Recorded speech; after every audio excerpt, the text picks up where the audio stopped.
mulunzi wa nkoko, ndima obutunda ne kasooli n'embizi nazo nzirunda. Sisinkana Grace Nkalubo Namyalo w'emyaka 40 omutuuze w'ekireka Kamuli zooni atatya kufiirizibwa. Ono bw'abeera ayagala okufuna mu kulima atwala omu ku bakozi be b'alina n'abasomesa olwo n'atandika okumulimira nga byakola abitegeera. Namyalo alimira ku kyalo Kadede mu ggombolola y'Egombe mu disitulikiti y'e Wakiso era ng'alimira ku yiika 16. Mu kulima obutunda ne kasooli agattako okulonda embizi n'enkoko ebimuyambye okufuna ebigimusa by'ateeka mu nnimiro. Namyalo agamba nti asinga kufuna mu kulonda nkoko ze yatandika emyaka 5 emabega wamu n'okulima obutunda. Alina ebiyumba by'enkoko ebinene obulungi 4 nga birimu enkoko 45,000. Ebiyumba bino biriko engogo, payipu ezitwala amazzi waggulu, ssaako n'ekibaafu kyateekamu amazzi g'alinnyamu ng'ayingira okukebera ku nkoko ze. Munda mulimu ekibiikiro, emiti enkoko ezinywera, ssaako ne weziriira. Agamba nti yatandika n'ekiyumba kitono ng'akironderamu enkoko ez'ennyama bwe yazifunamu olwo nno munnange n'atandika okulonda ez'amagi. Natandikira ddala kulunda nkoko, natandikira ku nkoko ntono. Bwe nalaba nga zifuna ne neeyongera okulunda.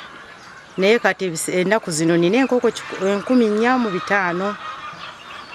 Olunaku nfunamu tulenga 120. Oluusi zisingamukko katono. Mu kiyumba ky'enkoko ateekamu ekidomola ky'amazzi ssaako n'eddagala lya Velkill okusobola okutta obuwuka obuyinza okulwaza enkoko. Tuba tugezaako okutta buwuka bwe tuyinza kuba nga tuze nabwo okuva ewona we tuba tuyise. Kati tussaamu amazzi ne tussaamu n'eddagala. Agamba nti alina abakozi 13 nga bano kuliko 7 abakola mu nkoko nga buli omu akola emirimu gya njawulo. Naye abakozi nga 6 mu nkoko nga n'omukuumi kwali. Kuba nina abalabirira enkoko ziwa emmere n'ow'amagi mulala n'omukuumi. Enkoko agamba nti etandika okubiikira ku myezi 5 n'ekitundu nga zimiikira ebbanga lya mwaka 10 n'ekitundu. Emyezi nga5 enkoko okuwa amagi okugamba nti geega amagi amatuufu g'olina okutandika okutunda. Agamba nti okugezaako okuziyiza ekikemo okuva mu bakozi be tatunda tuleemu. Eri abagakima naye omuntu ali omu agatwala n'agatunda eyo ggulu ajja mulundi gumu buli wiiki. Ne tumanya nti buli wiiki tulina omuwa amagi tule ezisuka mu 840. Naye ng'omuntu omwoyo alina okugatwala. Tetwewala okutunda emu abaana baffe abakozi butabassa mu kikemo. Buli mwezi afuna obukadde 21 okuva mu magi ng'agenda okumala okusasula abakozi ssaako n'okugula emmere y'enkoko ng'afisaawo amagoba ga bukadde 5.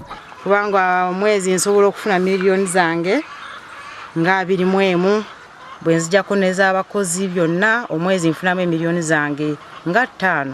Alina ekika ky'omuddo gw'alima nga guyambako okuliisa enkoko ze. Agamba nti enkoko emaliriza okubiika agitunda $1,000 nga kino kibaawo oluvannyuma lw'omwaka 10 n'ekitundu. Bw'atyo nno akubiriza abalimi okukuuma ebiwandiiko kibasobozesa okumanya balina okuweerera enkoko zaabwe eddagala.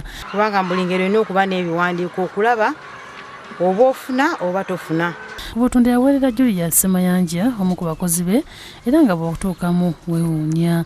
Agamba nti okusomesa abakozi kimuyambye okubeera n'abantu abamanyi kye bakola ekimuviiriddeko okufuna ebintu eby'omulembe. Semayanja agamba nti akatonda bw'okalabirira obulungi kasobola okuwa ssente z'otamanyi muwendo kyokka nno bw'otakalabirira ku ntandikwa ne bw'ofuuyira eddagala eryenkanawa nga kakuze obeera osiwa nsano ku mazzi. Kasooka ne kabanga akagalo then karesponinga kati bwe karesponinga ng'okajjamu main stem kasobole okuba branches tukubanga ffe tutwala nnya buli katunda. Buli wiiki bakungula ekkutiya z'obutunda 6 nga buli kkutiya eri wakati w'Emitwalo 3 n'Emitwalo 5. Nnima n'obutunda buli wiiki nzijjamu ensawo nga 6. Ensawo y'obutunda emu ebadde ku mitwalo nga 5 naye ennaku zino zakkamukko. Kasooli olumukungula Monica ono n'akolamu emmere y'enkoko n'embizi ze olwo nno n'anoga ssente mu bulimi gw'ama naye ne yeetya. Sulaiman Mutebi yakusakidde eggulire lino ku Lwabukedde TV.